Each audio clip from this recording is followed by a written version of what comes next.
నమస్కారం ETV news కు స్వాగతం ముఖ్యాంశాలు ఫోన్ ట్యాపింగ్ కేసులో కేసీఆర్ కు సిట్ నోటీసులు రేపు మధ్యాహ్నం 3ంటికి విచారణ చేస్తామని వెల్లడి రేపు రాలేనని చెప్పిన మాజీ సీఎం కేసీఆర్ కు సిట్ నోటీసులపై మండిపడిన బీఆర్ఎస్ రాజకీయ కక్ష సాధింపులో భాగమేనని ఆరోపణ ఎలాంటి దురుద్దేశాలు లేవన్న తెలంగాణ పీసీసీ అమెరికాలో హార్వర్డ్ బిజినెస్ స్కూల్ విద్యార్థులతో రేవంత్ రెడ్డి భేటీ తెలంగాణ రైజింగ్ ద్వారా దేశాభివృద్ధికి కలిసి రావాలని పిలుపు జాతీయ రహదారుల ప్రాజెక్టుల్లో ఏపీ బెంచ్ మార్క్ గా ఉండాలన్న సీఎం 2 లేన్ల రోడ్లను 4 లేన్లకు విస్తరించే ప్రణాళికలు చేపట్టాలని ఆదేశం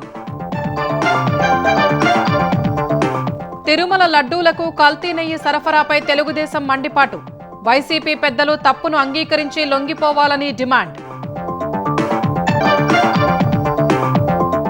పార్లమెంటు ముందుకు ఆర్థిక సర్వే వాణిజ్య సంస్కరణల్లో ఏపీ ముందంజలో ఉందని వెల్లడి తెలంగాణలో సాగు భూమి పెరిగినట్టు ప్రకటన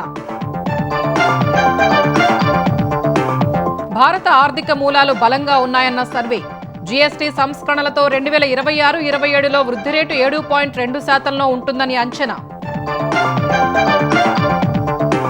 దేశ విదేశీ మార్కెట్లలో ఆగని పసిడి వెండి పరుగు ఢిల్లీలో 1,83,000 దాటిన 10 గ్రాముల బంగారం ధర 4 లక్షలు దాటిన కిలో రజతం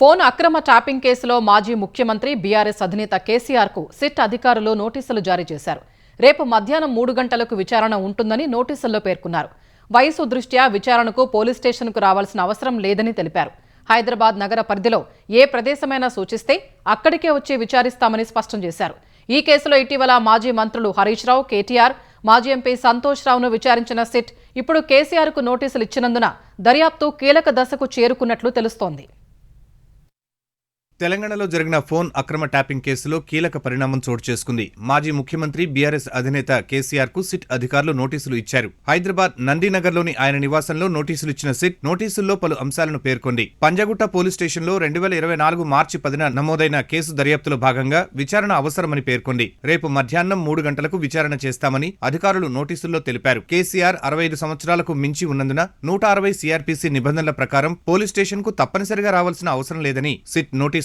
పేర్కొంది స్వచ్ఛందంగా జూబ్లీహిల్స్ పోలీస్ స్టేషన్ కు రావచ్చు లేదా హైదరాబాద్ నగర పరిధిలో అనుకూలమైన మరే ఇతర ప్రదేశాన్నైనా విచారణ కోసం సూచించవచ్చని తెలిపింది అనుకూలమైన ప్రదేశాన్ని ముందుగా చెబితే దర్యాప్తు అధికారి అక్కడికే వచ్చి విచారణ జరుపుతారని సిట్ తన నోటీసులో పేర్కొంది ఈ మేరకు సమాచారం ఇవ్వాలని కోరింది ఈ కేసులో ఇప్పటికే మాజీ మంత్రులు హరీష్ రావు కేటీఆర్ మాజీ ఎంపీ సంతోష్ రావును సిట్ విచారించింది 2024 మార్చి 10న పంజగుట్ట పోలీస్ స్టేషన్లో నమోదైన ఫోన్ అక్రమ ట్యాపింగ్ కేసును సిట్ దర్యాప్తు చేస్తోంది ఎస్ఐబి అదనపు ఎస్పీ ఫిర్యాదు మేరకు నమోదైన ఈ కేసులో ఇప్పటికే 4 మాజీ పోలీసు అధికారులను అరెస్టు చేశారు ప్రధాన నిందితుడు ప్రభాకర్ రావును కస్టోడియల్ విచారణ చేసింది గతంలో టాస్క్ ఫోర్స్ మాజీ ఓఎస్డీ రాధాకిషన్ రావు భుజంగరావులు ఇచ్చిన కన్ఫెషన్ స్టేట్మెంట్ లో కేసీఆర్ పేరును ప్రస్తావించారు ఇదే విషయాన్ని సిట్ కోర్టుకు కూడా నివేదించింది ప్రభాకర్ రావు నియామకంపై భుజంగరావును విచారించిన సమయంలో కేసీఆర్ పేరును ప్రస్తావించారు ప్రభాకర్ రావు తరచూ ప్రగతి భవన్ కు వెళ్లి వచ్చేవారని తెలిపారు వీరి వాంగ్మూలాల ఆధారంగా కేసీఆర్ ను విచారించాలని సిట్ భావిస్తోంది 2023 ఎన్నికల సమయంలో ప్రణీత్ రావు అతని బృందం చేసిన ఫోన్ ట్యాపింగ్లపై కూడా కేసీఆర్ ను ప్రశ్నించనున్నట్టు సమాచారం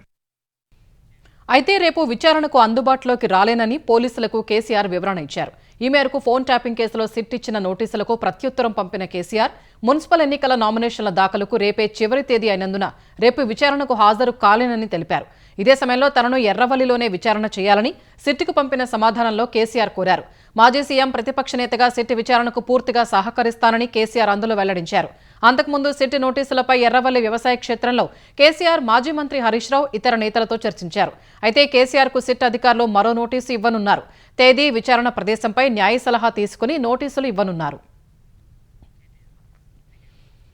ఫోన్ అక్రమ ట్యాపింగ్ కేసులో బీఆర్ఎస్ అధినేత కేసీఆర్ కు సిట్ నోటీసులు ఇవ్వడంపై ఆ పార్టీ నేతలు కేటీఆర్ హరీష్ రావు తీవ్రంగా మండిపడ్డారు కేసీఆర్ కు నోటీసులు ఇవ్వడం అత్యంత దుర్మార్గమని కేటీఆర్ ధ్వజమెత్తారు కేసీఆర్ కు నోటీసులు ఇవ్వడం రాజకీయ కక్ష సాధింపులకు నిదర్శనమని తెలిపారు పాలనా వైఫల్యాలు కప్పిపుచ్చుకునేందుకే కేసీఆర్ కు నోటీసులు ఇచ్చారని అన్నారు ఇది విచారణ కాదు ప్రతీకారం ఇది న్యాయం కాదు రాజకీయ దురుద్దేశమని మండిపడ్డారు కక్ష సాధింపు రాజకీయాల్ని బీఆర్ఎస్ తీవ్రంగా ఖండిస్తోందని, రాజకీయ కక్ష సాధింపులకు ప్రజలే తగిన గుణపాఠం చెబుతారని తెలిపారు.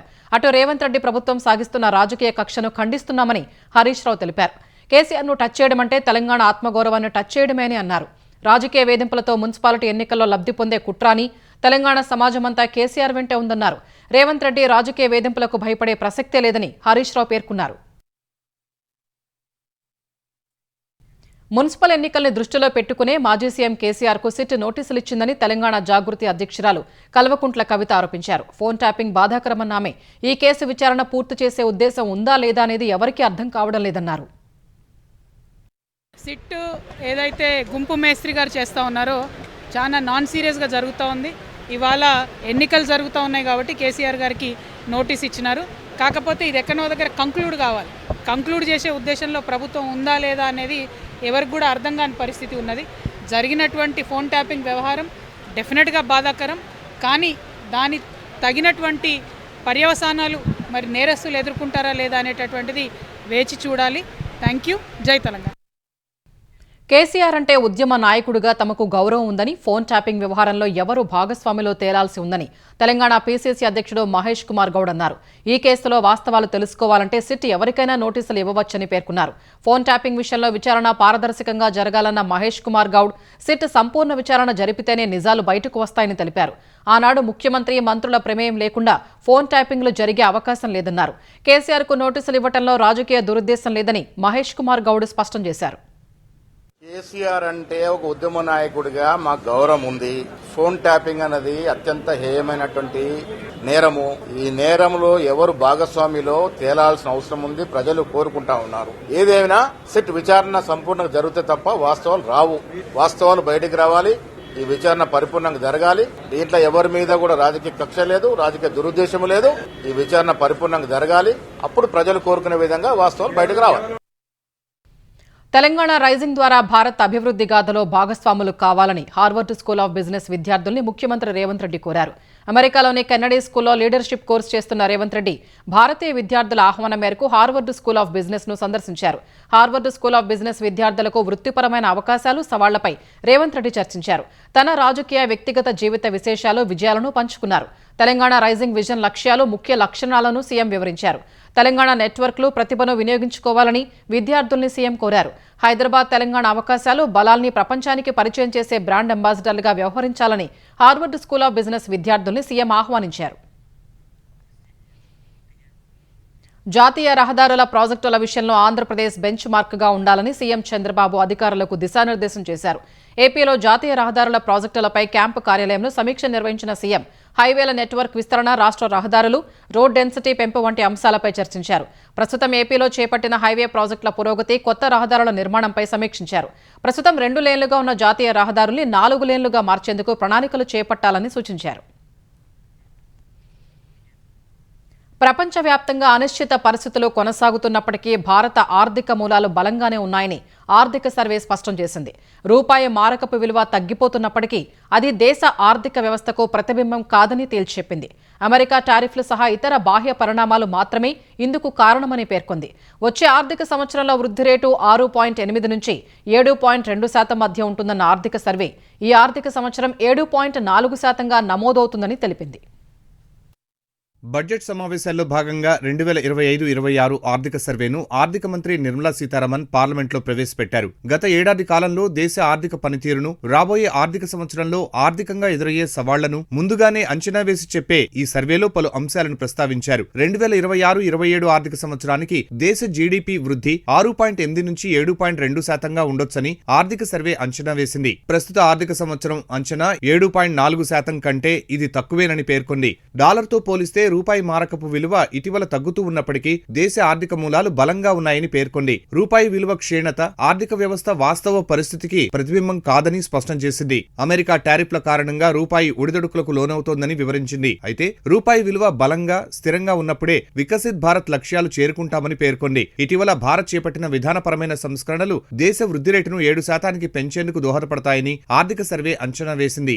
ప్రపంచవ్యాప్తంగా అనిశ్చిత పరిస్థితులు నెలకొన్న వేళ దేశీయంగా వృద్ధి రేటును పెంచుకోవడానికి కేంద్రం ప్రాధాన్యమివ్వాలని సూచించింది. జీఎస్టీ సంస్కరణలు ప్రపంచ అనిశ్చిత పరిస్థితులను మనకు అవకాశాలుగా మార్చాయని పేర్కొంది. ఈ మార్పుల ప్రభావం వచ్చే ఆర్థిక సంవత్సరంలో సర్దుబాటవుతుందని వివరించింది. ఐరోపా సమాఖ్యతో చేసుకున్న స్వేచ్ఛా వాణిజ్య ఒప్పందం భారత తయారీ రంగంలో పోటీతత్వాన్ని బలోపేతం చేస్తుందని, ఎగుమతుల పరంగానూ దోహదపడుతుందని తెలిపింది. స్వదేశీ నినాదాన్ని క్రమశిక్షణతో కూడిన వ్యూహంతో అమలు చేయాలని సూచించింది. అభివృద్ధి చెందిన దేశాలు అనుసరిస్తున్న ఎగుమతుల నియంత్రణ కారణంగా స్వదేశీ విధానం అనివార్యం, తప్పనిసరి అని పేర్కొంది. భారత వస్తువులను కొనాలంటే ఆలోచించే పరిస్థితి నుంచి నిస్సంకోచంగా కొనుగోలు చేసే పరిస్థితి రావాలని తెలిపింది. ప్రపంచ అనిశ్చిత పరిస్థితులపై నిరాశావాదం అవసరం లేదని, అప్రమత్తత మాత్రం తప్పనిసరి అని పేర్కొంది. ద్రవ్య ఏకీకరణం విషయంలో కేంద్ర ప్రభుత్వం సరైన దిశలోనే పయనిస్తున్నట్లు అంచనా వేసిన ఆర్థిక సర్వే ఈ ఆర్థిక సంవత్సరంలో ద్రవ్యలోటు 4.4% లక్ష్యాన్ని చేరుకునే అవకాశం ఉందని తెలిపింది. ఈ ఆర్థిక సంవత్సరంతో పోలిస్తే వచ్చే ఏడాది ద్రవ్యోల్బణం కొంత పెరిగినప్పటికీ ఆందోళన చెందాల్సిన పనిలేదని స్పష్టం చేసింది.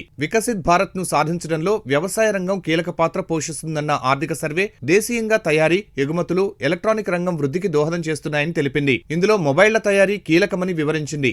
ఏఐ రంగంలో అధిక పెట్టుబడులు ఆశించిన ఉత్పాదకతను ఇవ్వకుంటే ప్రపంచంలో 2008 సంక్షోభం కంటే దారుణ పరిస్థితి తలెత్తుతుందని ఆర్థిక సర్వే హెచ్చరించింది. భారతీయ ఐటీ ఆధారిత వైట్ కాలర్ ఉద్యోగాలకు ప్రత్యక్ష ముప్పు తప్పదని పేర్కొంది. 4 లేబర్ కోడ్లను సమర్థంగా అమలు చేయటం వల్ల మహిళలు, గిగ్ వర్కర్లకు అధికారిక ఉపాధికి మద్దతిచ్చినట్లవుతుందని సర్వే పేర్కొంది. గిగ్ వర్కర్లలో 40% మంది నెలకు 15,000 కంటే తక్కువ సంపాదిస్తున్నారన్న సర్వే ఈ వ్యవస్థలో ప్రభుత్వం జోక్యం చేసుకోవాలని సూచించింది. జంక్ ఫుడ్ పై ఆందోళనలు వ్యక్తమవుతోన్న వేళ ఉదయం 6 నుంచి రాత్రి 11 గంటల వరకు ఆ ప్రకటనలపై నిషేధం విధించే అవకాశాలు పరిశీలించాలని పేర్కొంది. పసిబిడ్డలకు పాల ఉత్పత్తులు, పానీయాల మార్కెటింగ్ పై ఆంక్షలు విధించాలని, జంక్ ఫుడ్ పై పోషక ఆధారిత పన్ను ప్రవేశపెట్టాలని సూచించింది. మరోవైపు డిజిటల్ వ్యసనం సమస్యను పరిష్కరించడానికి కేంద్రం జోక్యం చేసుకోవాలని సర్వే పిలుపునిచ్చింది. వయస్సు ధృవీకరణను అమలు చేయడానికి ఆన్లైన్ ప్లాట్ఫామ్లే బాధ్యత వహించేలా చేయాలని పేర్కొంది.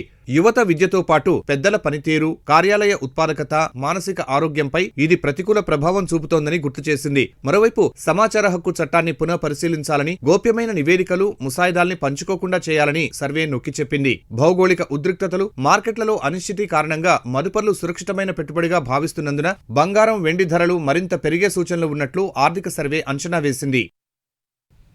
తెలంగాణలో సాగు యోగ్యమైన భూమి విస్తీర్ణం 2014 నుంచి 2023 మధ్య భారీగా పెరిగిందని కేంద్ర ఆర్థిక సర్వే స్పష్టం చేసింది. 2014 నుంచి 2023 మధ్య 1.31 కోట్ల ఎకరాల నుంచి 2.21 కోట్లకు పెరిగిందని వెల్లడించింది. మిషన్ కాకతీయ, కాళేశ్వరం ప్రాజెక్టుల వల్ల సాగు విస్తీర్ణం పెరిగిందని తెలిపింది. ఐటీ, ఫైనాన్స్ సేవల్లో తెలంగాణ, కర్ణాటక, మహారాష్ట్ర, తమిళనాడుకు 40% వాటా ఉందని పేర్కొంది. ఏఐ స్టార్టప్లలో తెలంగాణ వాటా 7%గా ఉందని, తయారీ రంగం ఉద్యోగాల్లో 5% వాటాను తెలంగాణ నమోదు చేసిందని తెలిపింది. అత్యధిక వేగంగా అభివృద్ధి చెందుతోన్న నగరాల్లో హైదరాబాద్ 4వ స్థానంలో ఉందని వెల్లడించింది. 2035 నాటికి హైదరాబాద్ జీడీపీ $201.4 బిలియన్ పెరిగే అవకాశం ఉందని స్పష్టం చేసింది. మున్సిపల్ బాండ్ల జారీలో హైదరాబాద్ అగ్రస్థానమని తెలిపిన కేంద్ర ఆర్థిక సర్వే హైదరాబాద్, వరంగల్ మధ్య రీజనల్ ర్యాపిడ్ ట్రాన్సిట్ సిస్టమ్ ఏర్పాటు చేస్తే బాగుంటుందని సూచించింది. వాణిజ్య సంస్కరణల కార్యాచరణలో ఆంధ్రప్రదేశ్ ముందంజలో ఉన్నట్లు ఆర్థిక సర్వే స్పష్టం చేసింది. ఏపీలో వ్యాపార వాతావరణం మెరుగుపడుతోందని, సింగిల్ విండో ద్వారా పారిశ్రామిక అనుమతులు మంజూరు చేస్తున్నారని వివరించింది. ఏపీలో 6,900 గ్రామాల్లో 81 లక్షల భూ కమ్మతాల రీసర్వేను ప్రస్తావించిన ఆర్థిక సర్వే 86,000 సరిహద్దు వివాదాలు పరిష్కారమయ్యాయని తెలిపింది. ఏపీలో ప్రపంచ స్థాయి బల్క్ డ్రగ్ పార్క్ ఏర్పాటు చేయనున్నట్లు వెల్లడించింది. పంజాబ్, యూపీ, గుజరాత్, ఆంధ్రప్రదేశ్కు విదేశీ విద్యార్థుల సంఖ్య పెరుగుతోందని పేర్కొంది. అమరావతి హరిత నగర నిర్మాణాన్ని ఆర్థిక సర్వే ప్రత్యేకంగా ప్రస్తావించింది. నగర నిర్మాణంలో అరుదైన అవకాశాలు అమరావతికి లభించాయని తెలిపింది. దేశంలో జీవనయోగ్య నగరాల్లో టాప్ 10లో విజయవాడ, తిరుపతి నిలిచాయని ఆర్థిక సర్వే వెల్లడించింది. తెలుగు రాష్ట్రాల్లో ద్రవ్యోల్బణం ఏటా తగ్గుతూ వస్తోందన్న ఆర్థిక సర్వే ఏపీలో 7.57 నుంచి 1.39% దిగొచ్చిందని వివరించింది. అకాల వర్షాల వల్ల వ్యవసాయ దిగుబడి మాత్రం తక్కువగా నమోదైందని పేర్కొంది. ఆసియా ఖండంలోని అతిపెద్ద గిరిజన జాతరగా పేరొందిన మేడారం సమ్మక్క సారలమ్మల జాతరలో కీలక ఘట్టం ఆవిష్కృతమైంది. మహాజాతరలో భాగంగా తల్లి సమ్మక్కను చిలకలగుట్ట నుంచి ఆదివాసీ పూజారులు గద్దెలపైకి తీసుకొస్తున్నారు.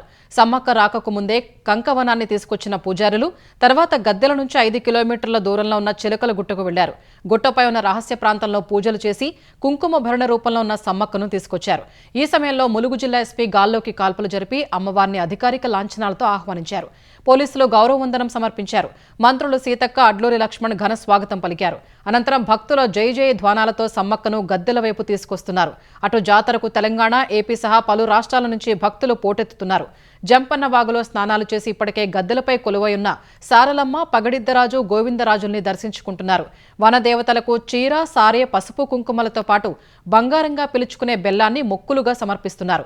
భక్తుల రద్దీ దృష్ట్యా ఎలాంటి ఇబ్బందులు తలెత్తకుండా ప్రభుత్వం ఏర్పాట్లు చేసింది. ఆదివాసీ దేవతల్ని ఇవాళ కేంద్ర మంత్రి కిషన్ రెడ్డి, ఉప ముఖ్యమంత్రి భట్టి విక్రమార్క, మంత్రులు పొంగులేటి, సీతక్క, అడ్లూరి లక్ష్మణ్, టీపీసీసీ చీఫ్ మహేష్ గౌడ్ దర్శించుకున్నారు.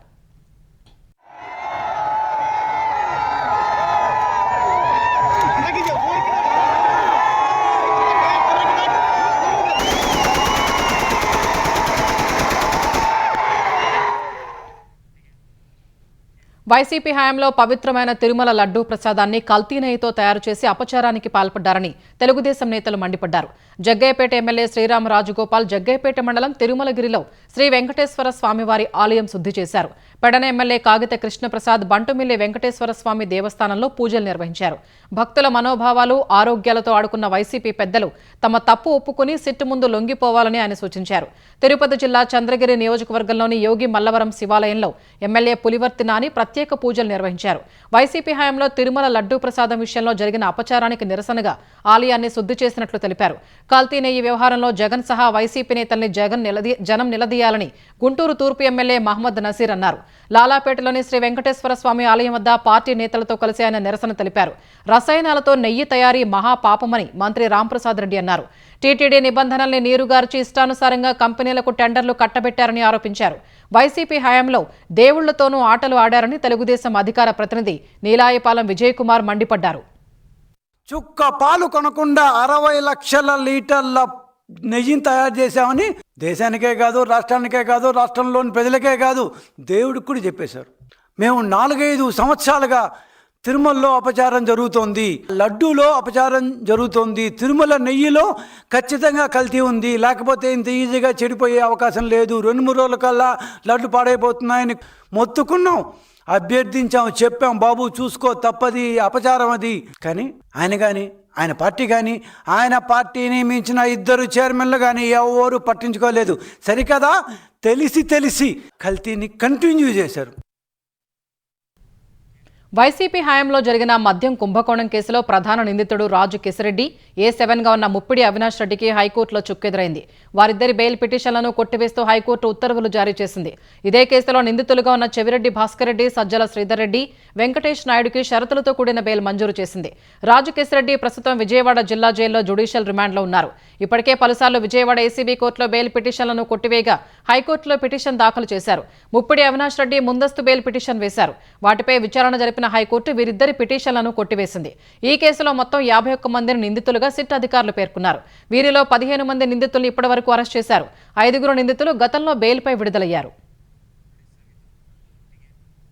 చేనేత మగ్గాలకు ఏప్రిల్ 1 నుంచి ఉచిత విద్యుత్ పథకం అమలు చేస్తామని ఏపీ చేనేత జౌళి శాఖ మంత్రి సవిత తెలిపారు.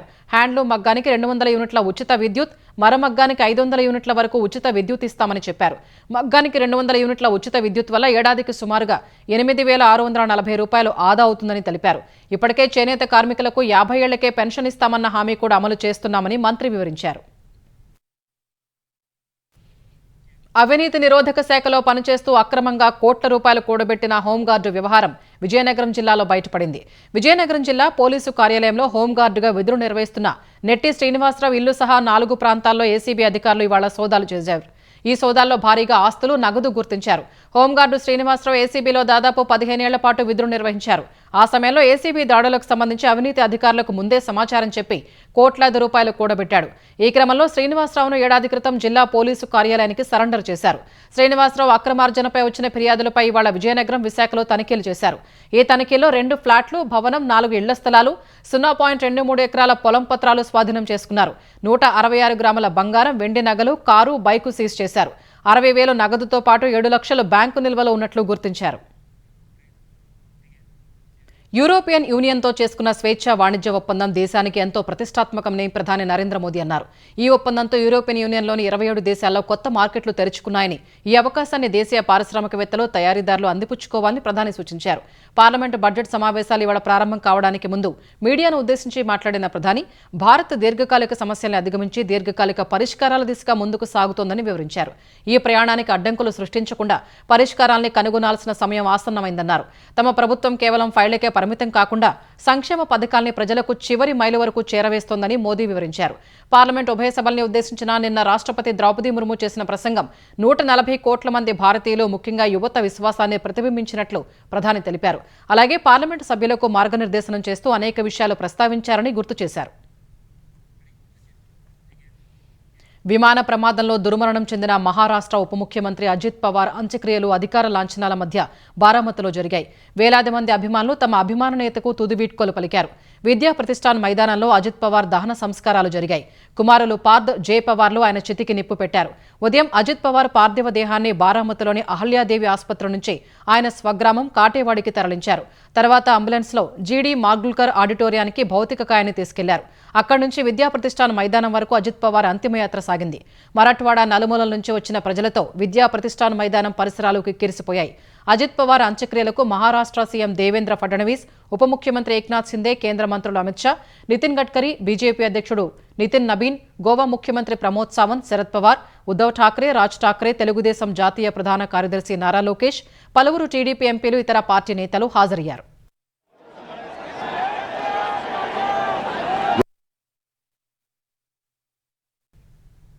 అటు అజిత్ పవార్ ప్రయాణించిన విమాన ప్రమాదానికి సంబంధించిన దర్యాప్తులో అత్యంత కీలకమైన బ్లాక్ బాక్స్ లభ్యమైంది. ఈ మేరకు వెల్లడించిన పౌర విమానయాన శాఖ ప్రమాదానికి గల కారణాలను తెలుసుకునేందుకు బ్లాక్ బాక్స్ ను విశ్లేషించనున్నట్లు తెలిపింది. ఈ దర్యాప్తును అత్యంత పారదర్శకంగా, నిర్ణీత గడువులోగా పూర్తి చేయడం తమ ప్రాధాన్యమని పేర్కొంది. 3 aircraft accident investigation bureau AAIB అధికారుల బృందం, ముంబై నుంచి డీజీసీ అధికారుల బృందం ఇప్పటికే ఘటనా స్థలానికి చేరుకుని ఆధారాలు సేకరిస్తున్నట్లు వెల్లడించింది. అటు అజిత్ పవార్ ప్రయాణించిన విమానంలో శాటిలైట్ ఆధారిత భద్రతా వ్యవస్థ గగన్ లేదని తెలుస్తోంది. ఇది కూడా ప్రమాదానికి ఓ కారణమే ఉండొచ్చని దర్యాప్తు అధికారులు భావిస్తున్నారు. ఈ భద్రతా వ్యవస్థను తప్పనిసరిగా అమర్చాలన్న నిబంధన అమల్లోకి రావడానికి 28 రోజుల ముందు అజిత్ ప్రయాణించిన విమానం రిజిస్టర్ అయినట్లు తెలుస్తోంది. అందుకే అందులో గగన్ గైడెన్స్ సిస్టమ్ లేకపోవచ్చని అధికారులు చెబుతున్నారు. అంతర్జాతీయ మార్కెట్లో, దేశీయ మార్కెట్లలో బంగారం, వెండి ధరలు అంతకంతకు పెరుగుతూనే ఉన్నాయి. దేశ రాజధాని ఢిల్లీలో కిలో వెండి ధర 4 లక్షలు దాటిపోగా 10 గ్రాముల బంగారం ధర 1,83,000కు ఎగబాకింది. ఇవాళ కిలో వెండి ధర 19,500 రూపాయల మేర పెరిగి 4,04,500 రూపాయలకు చేరింది. ఈ నెలలోనే కిలో వెండి ధర 1,65,500 రూపాయల మేర ఎగబాకింది. 10 గ్రాముల బంగారం ఇవాళ 12,000 మేర పెరిగి 1,83,000 రూపాయలకు చేరింది. హైదరాబాద్ మార్కెట్లో 10 గ్రాముల 24 క్యారెట్ల పసిడి ధర 1,84,770 రూపాయలకు చేరింది. 22 క్యారెట్ల పసిడి ధర 1,63,950 రూపాయలు పలికింది. కిలో వెండి ధర 3,99,500 రూపాయలకు చేరింది. అంతర్జాతీయ మార్కెట్లో బంగారం ఔన్సు ధర తొలిసారి $5,600 మార్కుకు చేరువైంది. ఇవాళ ఒక్కరోజే $177 మేర పెరిగి $5,595గా నమోదైంది.